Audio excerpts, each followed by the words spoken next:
High বন্ধুরা, শুভ রবিবার। তোমরা সবাই কে কী করছো? আমি তো এখন লাগবো আমার রান্নায়। আর বর নিয়ে এসে চিকেন, মুরগির মাংস, আর হচ্ছে এখানে একটু ট্যাংরা মাছ নিয়েছে। ট্যাংরা মাছগুলো বেশ তাজা তাজা ছিল। আর এখানে সিম কেটে নিয়েছি, সিম ভাজি করব। আসলে অনেক দিন ধরে সিমগুলো আছে, 4-5 দিন ধরে শুকিয়ে যাচ্ছে, জলে ভিজিয়ে রেখেছিলাম, তো তাজা হয়ে গেছে। আর এখানে মাংসের জন্য সব কেটে নিয়েছি, পেঁয়াজ, গোটা রসুন, আলু, আর এখানে আদা রসুন লঙ্কা নিয়ে নিয়েছি বাটার জন্য। আর খুব গরম পড়ে গেছে শিলিগুড়িতে, আমার শরীরটা ভালো নেই, মানে প্রেশারটা অনেকটা বেড়ে গেছে। আর আমাদের রান্নাঘরের টিনটা দেখতেই পাচ্ছ তোমরা, অনেকটা নিচে, তো প্রচণ্ড গরম লাগে রান্না করতে করতে। তো রান্না তো করতেই হবে না গরম লাগলেও, কারণ কি আমাদের কাজই হচ্ছে রান্না করা, রান্না করে পুরো পরিবারকে খাওয়ানো। তো দেখো এখানে গরম তেল বসিয়ে দিয়েছি, দুটো কড়াই বসিয়ে দিয়েছি, দুটো উনানে, যাতে তাড়াতাড়ি হয়ে যায়, গরমটা বেশিক্ষণ না সহ্য করতে লাগে। তো এই যে দেখো কড়াইয়ে তেল গরম হচ্ছে, এখানে মাংসের আলুগুলো ভেজে নিব, আর ওদিকে সিমগুলো ভাজি বসাবো। কারণ সত্যি প্রচণ্ড গরম পড়ে গেছে, ভাবিনি এত তাড়াতাড়ি গরমটা পড়ে যাবে। মানে ঠিক নেই কখন যে গরম কখন ঠান্ডা দেয়, কিন্তু হাওয়া আছে বেশ বাইরে। রান্না করছি, আবার একটু একটু বাইরে যাচ্ছি, হাওয়া খাচ্ছি, আবার রান্নাঘরে ঢুকছি, আবার হাওয়া খাচ্ছি, আবার বাইরে যাচ্ছি। মানে এইভাবেই রান্নাটা করছি। কন্টিনিউলি রান্নাঘরে থাকা যাবে না, কারণ রান্নাঘরে প্রচণ্ড গরম আমাদের। তো ওদিকে মাংস বসিয়ে দিয়েছি, এদিকে সিমটা ভাজি করে নিচ্ছি। সিম হয়ে গেলে মাছটা করব আর ভাতটা বসিয়ে দেবো, দুটাই মানে তাড়াতাড়ি করার চেষ্টা করছি আর কি। আবার অন্য কাজও আছে। আর আমার মেয়েকে তো জানোই, বিরক্ত করার নাম্বার 1, বালু কাদা নিয়ে খেলছে চান করার পরেও। কোনো সমস্যা নেই, হাত মুখ ধুয়ে দেবো। আর এই যে দেখো আলুগুলো প্রায় প্রায় ভাজা হয়ে গেছে, আলুগুলো নিব তুলে, তুলে নিব।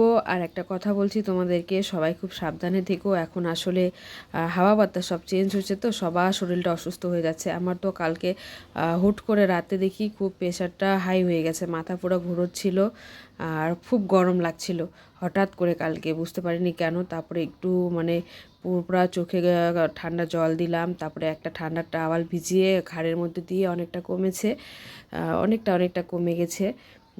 আজকেও শরীরটা প্রায় প্রায় খারাপই লাগছে, কিন্তু কি করব, রান্না তো করতেই হবে, তাই না? তো এই যে দেখো এইভাবেই আমি রান্না করি, মার কাছে যেভাবে শিখেছি। গোটা রসুনগুলো দিয়ে দিলাম, না তেল গরম হওয়ার পরে একটু শুকনো লঙ্কা আর একটু জিরা ফোড়ন দিয়ে পেঁয়াজ আর রসুনটা দিয়ে দিলাম, ভাজি ভাজি হয়ে যাবে। আর এদিকে এই যে নিয়ে নিয়েছি, এটা শিলনোড়ায় বেটে নেব, আজকে আর মিক্সিতে বাটতে ইচ্ছা করছে না, তো ভাবলাম একটু শিলনোড়ায় বেটে নিই। তো শিলনোড়ায় বেটে নিব মশলাটা। আর এদিকে দেখো পেঁয়াজ ভাজা ভাজা হওয়ার পরে মাংসটাও ভালো করে ভেজে নিচ্ছি একটু নুন হলুদ দিয়ে, যাতে কাঁচা কাঁচা যে মানে একটা গন্ধ থাকে না, ওই গন্ধটা যাতে চলে যায়। আর এদিকে সিমগুলোও বসিয়ে দিয়েছি, সিমগুলো প্রায় প্রায় হওয়ার দিকে, মানে বাইরে যাচ্ছি ঘরে আসছি, তো মানে কি বলবো, খুব খুব খারাপ লাগছে শরীরটা, কিন্তু রান্না তো করতেই হবে, তাই না? তো এই যে দেখো সিমও ভাজছি, মাংসও ভাজছি, মশলাও দেখছি, মেয়েকেও দেখছি, মানে সত্যি মেয়েদের না একসাথে কতগুলো কাজ যে সামলাতে হয়, মেয়েরাই মেয়েদের কষ্টটা বুঝতে পারবে, তাই না?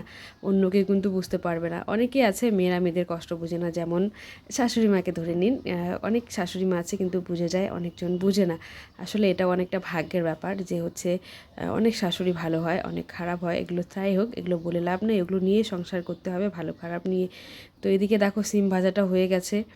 আর তারপরে আমি এদিকে মাছগুলো প্রায় প্রায় মানে সব ভেজেই নিয়েছি, এদিকে মাছের মশলাও কষিয়ে নিয়েছি।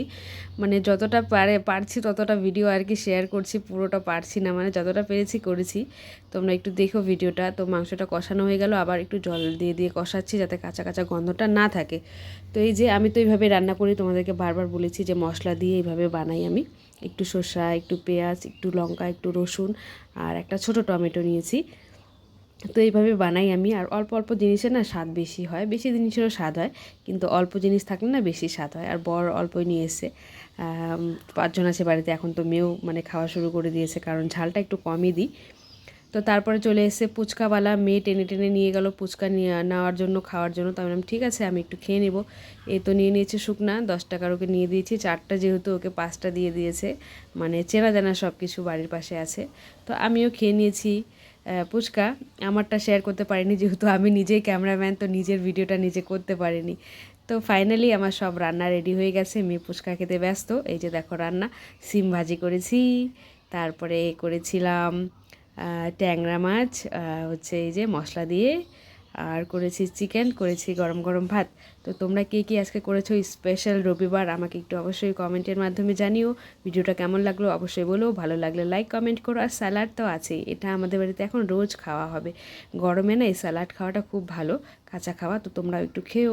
তো ভিডিওটা কেমন লাগলো অবশ্যই বলো, ভালো লাগলে লাইক কমেন্ট করো। টাটা বাই বাই, সবাই ভালো থেকো, সুস্থ থেকো, নিজের নিজের শরীরের যত্ন নিও। আর তোমরা আমাকে এত এত ভালোবাসা দিচ্ছ, তোমাদেরকে অসংখ্য অসংখ্য ধন্যবাদ। এইভাবে আমার পাশে থেকো, আমি সব সময় তোমাদের পাশে আছি।